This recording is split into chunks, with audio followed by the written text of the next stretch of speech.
भैया ये बैंगन कैसे दिए? 40 रुपए किलो है। और करेले? वो 30 रुपए किलो है। सभी सब्जियों में आग लगी पड़ी है। सब इतना महंगा है कि गरीब आदमी कुछ खा ही नहीं सकता।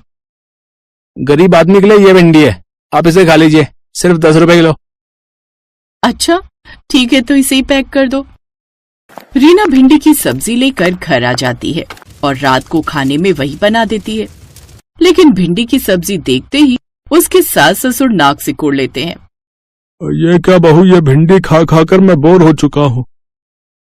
इसे भी सब्जी के अलावा और कुछ नहीं मिलता, जो बार बार यही बना देती है। माँ जी आजकल यही सबसे सस्ती सब्जी है, सबसे कम दाम में यही मिलती है। ना जाने कब ये गरीबी के दिन खत्म होंगे। लोगों की बहुएं बाहर जा जाकर काम करती हैं। एक मेरी बहू है जो कुछ काम करना ही नहीं चाहती, बस सारा दिन इससे आराम करवा लो। आप ऐसा क्यों बोल रहे हो माँ जी? मैं तो खुद कुछ काम शुरू करना चाहती हूँ, लेकिन क्या करूँ वही समझ नहीं आ रहा। माँ, आपने जो ये कुरकुरी भिंडी बनाई है, ये तो बड़ी ही स्वादिष्ट है, खाकर मजा आ गया। अगर आप ये बाहर बेचो ना तो आपको अच्छे पैसे मिलेंगे। मेरी सहेली है ना रेनू, उसके पापा भी राजमा चावल का ठेला लगाते हैं। अच्छा, फिर तो मैं भी ये काम शुरू कर सकती हूँ, क्या पता अच्छी आमदनी हो जाए। रीना ने अपने पाँव की पायल बेची और जरूरत का सामान लाकर खुद का काम शुरू कर दिया। लेकिन उस रोज मुश्किल से उसके पास 1-2 ग्राहक ही आए।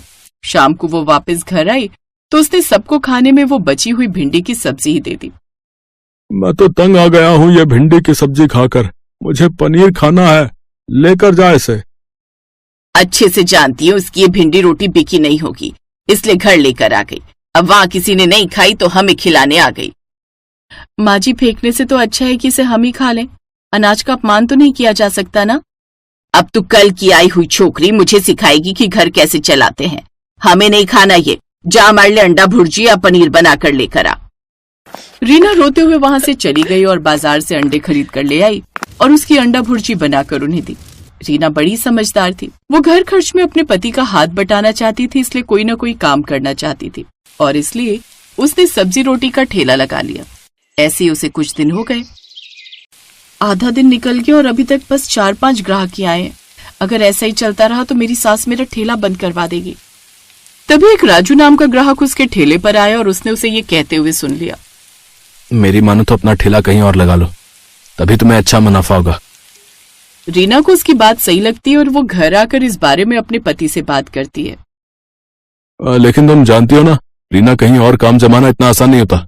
तुम्हें कुछ दिन ही हुए हैं और नई जगह जाएंगे तो वहां भी पैसे लगाने पड़ेंगे और अभी हमारे पास और पैसे नहीं है।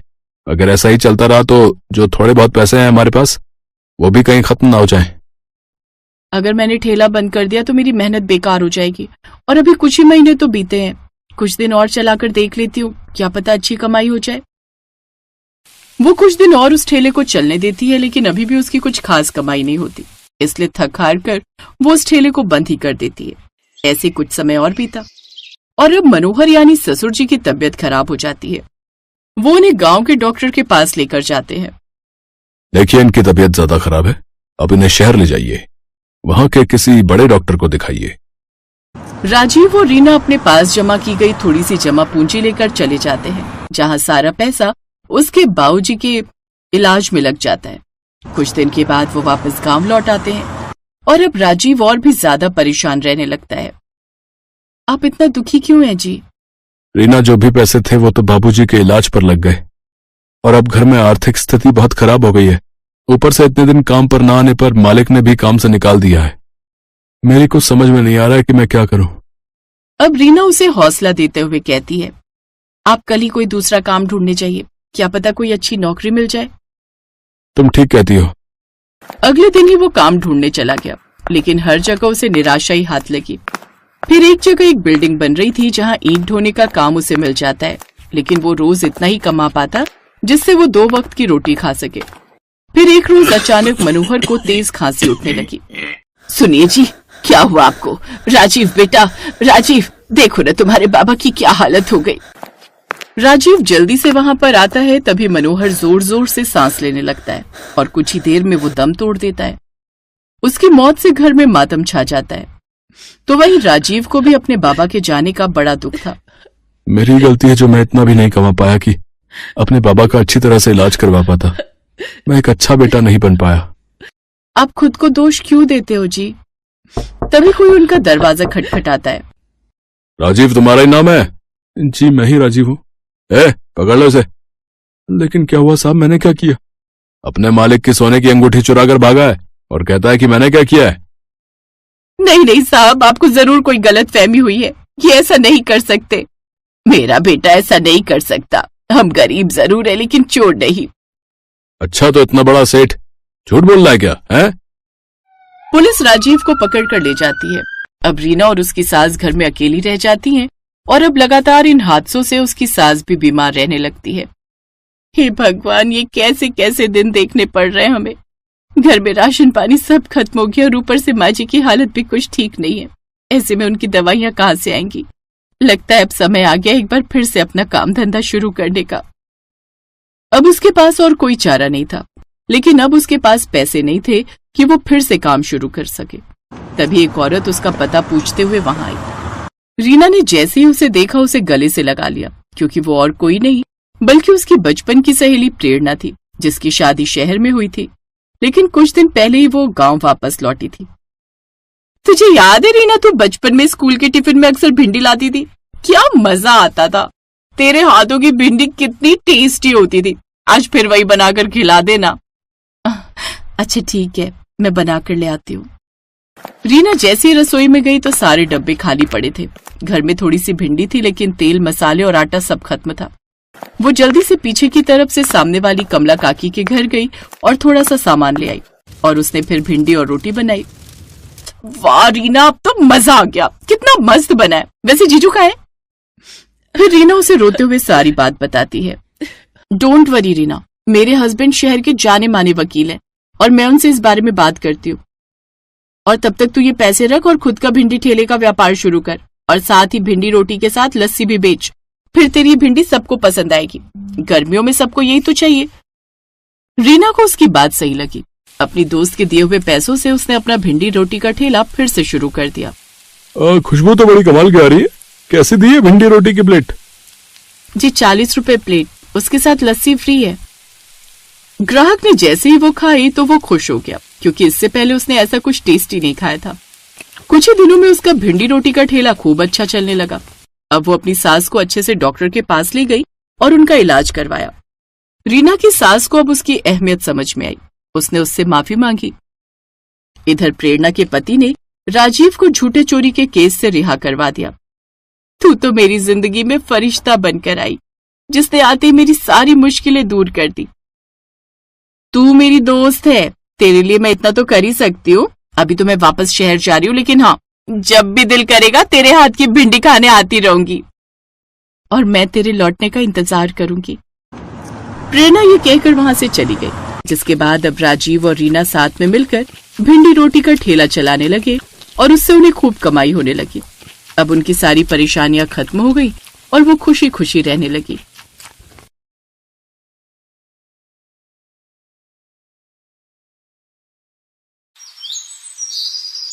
पूर्वी की माँ शांति घरों में सफाई बर्तन का काम करती थी। पूर्वी जब साल भर की थी तभी उसके पिता ने दूसरी शादी कर ली और पूर्वी को उसकी माँ के साथ घर से निकाल दिया। उसके बाद से शांति ही खुद से मेहनत करके अपनी बेटी पूर्वी को पाल पोस रही थी। थोड़े बहुत पैसे जोड़कर शांति ने पास के एक स्कूल में पूर्वी का दाखिला करवा दिया। भाभी जी, कोई पुराना स्कूल का बस्ता और रोटी का डिब्बा रखा हो तो आप मुझे दे देना। वो मैंने पूर्वी का दाखिला स्कूल में करवा दिया है। कल से वो स्कूल जाएगी। हाँ, दीक्षा का एक बैग रखा है, वो लेती जाना। रोटी का डिब्बा, वो जो लंच बॉक्स है ना लाल वाला, वो ले ले। ठीक है भाभी जी, बहुत बहुत शुक्रिया। शांति जहाँ काम करती थी वहां से उसने बस्ता और रोटी का टिफिन ले लिया। वो स्कूल का बस्ता और रोटी का डिब्बा लेकर घर पहुंची तो पूर्वी की खुशी का ठिकाना नहीं था। माँ, ये मेरा स्कूल बैग है। अब मैं भी स्कूल पढ़ने जाऊंगी। बहुत मजा आएगा। पता है माँ, शीतल बता रही थी जब इंटरवल होता है ना तो सब बच्चे खाना खाते हैं, फिर एक साथ खेलते हैं। खूब मजा आता है। सब बच्चे रोजाना अच्छा अच्छा खाना लाते हैं। आप मुझे भी अच्छा अच्छा खाना देना। पूर्वी के चेहरे पर खुशी देखकर शांति बहुत खुश थी। पर वो जानती थी कि वो अच्छा अच्छा खाना अपनी बेटी को नहीं दे सकती। वो तो जो रूखा सूखा बनाती है वही उसके टिफिन बॉक्स में दे सकती है। अगले दिन शांति पूर्वी के लंच बॉक्स में रोटी और थोड़ी सी सब्जी रख देती है। पूर्वी स्कूल पहुंचती है। लंच टाइम में सब बच्चे अच्छा अच्छा खाना खा रहे थे। पूर्वी चल लंच करते हैं, इंटरवल हो गया है। हाँ ठीक है चल। शीतल आज तू क्या लाई है लंच में? आज मैं सैंडविच लाई हूँ। और तू क्या लाई है? मेरा तो आज पुलाव खाने का मन था तो मम्मी ने आज पुलाव बना कर दिया है। और पूर्वी तू क्या लाई है? अरे तू तो रोटी सब्जी लाई है, वो भी थोड़ी थोड़ी है। ये कोई लंच थोड़ी होता है। इतना बोरिंग। पूर्वी ये तो तू अकेले बैठ कर खा। सभी बच्चे मिलकर खाना खा रहे थे पर पूर्वी बिल्कुल अकेली थी। वो अपनी थोड़ी सी सब्जी और सूखी रोटी अकेले ही खा रही थी। कुछ देर के लिए वो उदास हो गई, पर उसके बाद फिर से सब बच्चों का ध्यान पढ़ाई में लग गया तो वो इस बात को भूल गई। पर अब पूर्वी रोजाना ही थोड़ी सी सब्जी और रोटी लाने लगी। अब कोई भी बच्चा उसके साथ बैठकर लंच नहीं करता था। क्या पूर्वी तू रोजाना ही रोटी सब्जी ले आती है? तेरे घर पर कुछ और नहीं बनता है क्या? छोड़ ना, देख आज मैं कितना टेस्टी लंच लाई हूँ, इसके चक्कर में सब ठंडा हो जाएगा। पूर्वी इस बात को लेकर उदास रहती थी कि क्लास के बच्चे उसका मजाक उड़ाते हैं। सब बच्चे मेरा मजाक उड़ाते हैं। बच्चे तरह तरह के लंच लाते हैं और मैं हमेशा रोटी सब्जी लेकर जाती हूँ। पर मैं जानती हूँ माँ के पास इतने पैसे नहीं है कि वो मुझे रोजाना तरह तरह के लंच दे सके। कोई बात नहीं, मैं वही रोटी सब्जी ही ले जाऊंगी। मैं माँ को परेशान नहीं कर सकती, वो पहले ही इतना काम करके थक जाती हैं। बड़ी मुश्किल से माँ पैसे कमाती है। अगर मैंने उन्हें कहा कि मुझे रोटी सब्जी की जगह कुछ और दो तो वो मेरी वजह से परेशान हो जाएंगी। नहीं नहीं, मैं उन्हें तंग नहीं करूंगी। कुछ दिनों बाद सब बच्चे एक पिकनिक पर चिड़ियाघर घूमने जा रहे थे। पूर्वी भी बहुत खुश थी कि वो पिकनिक पर जा रही है। माँ तुम्हें पता है हम सब बच्चे प्रिया मैम के साथ चिड़ियाघर घूमने जा रहे हैं। ये तो बहुत अच्छी बात है, पर बेटा ध्यान रखना अपनी टीचर को बिल्कुल भी तंग मत करना, उनकी हर बात मानना। ठीक है माँ, मैं टीचर जी की हर बात मानूंगी, उन्हें कहे बिना कहीं भी नहीं जाऊंगी। अगले दिन पूर्वी अपने स्कूल के बच्चों के साथ चिड़ियाघर देखने के लिए जाती है। चिड़ियाघर शहर से बाहर था। सबने चिड़ियाघर देखा और वापसी लौटने लगे। तभी रास्ते में स्कूल की बस खराब हो गई। स्कूल की एक और बस आगे निकल गई थी। ड्राइवर मैकेनिक को लेने के लिए चला गया। उसे लौटने में काफी वक्त लग रहा था। बस में बैठे सभी बच्चों को भूख लगी और वो अपना अपना लाया हुआ लंच खाने लगे। पूर्वी ने अपना टिफिन खोला तो उसमें रोटी और सब्जी थी। पूर्वी जैसे ही अपनी रोटी सब्जी खाने लगी तभी उसने देखा कि उसकी टीचर के पास लंच है ही नहीं, वो ऐसे ही बैठी हुई है। मैम जी आप लंच नहीं खा रहे? नहीं बेटा, बच्चों को बस में बिठाने के चक्कर में मेरा लंच वाला थैला मैं चिड़ियाघर में ही भूल आई। अब तो हम बहुत आगे निकल आए हैं और बस भी खराब हो गई है, इस वजह से मैं वापस जाकर ला भी नहीं सकती थी। कोई बात नहीं, तुम खाओ, जब हम स्कूल पहुंच जाएंगे तब मैं कुछ खा लूंगी। बच्चों सब अपना अपना लंच करो। सब बच्चे आपस में मस्ती करते हुए अपना अपना लंच कर चुके थे। बच्चे नींद में थे तो सब बस में ही सो गए। ड्राइवर मैकेनिक को ले आया था। मैकेनिक बस को ठीक कर रहा था। भैया अभी बस ठीक होने में कितना समय लगेगा? मैडम जी अभी 1 घंटा और लग जाएगा, बाकी कोशिश कर रहे हैं थोड़ी जल्दी हो जाए।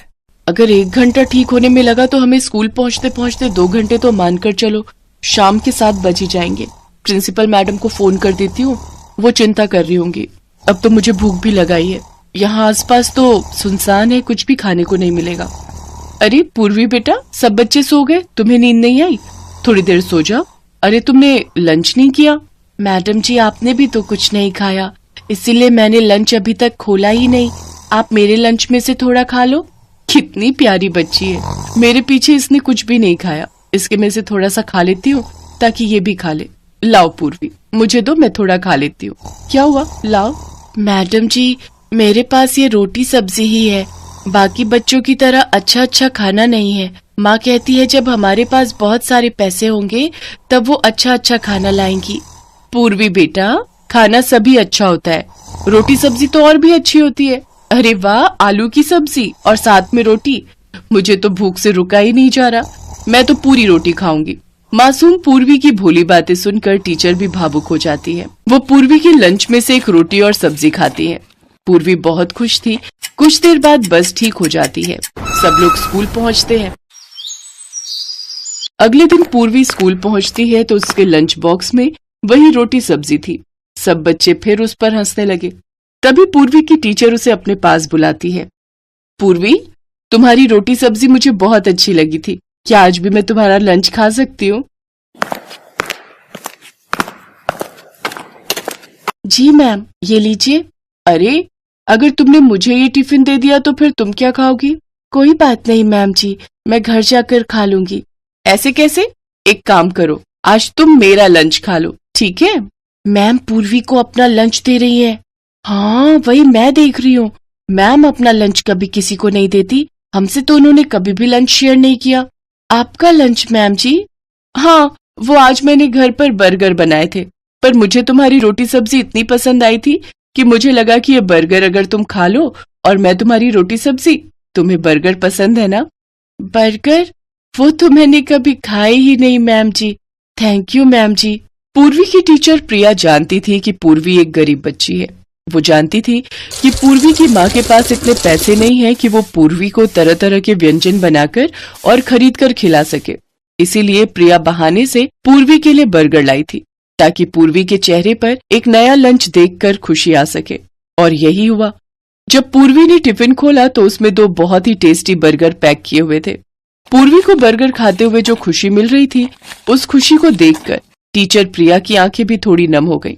इसके बाद कभी कभी बहाने से टीचर प्रिया पूर्वी के लिए तरह तरह के खाने पीने की चीजें लाती रहती थी।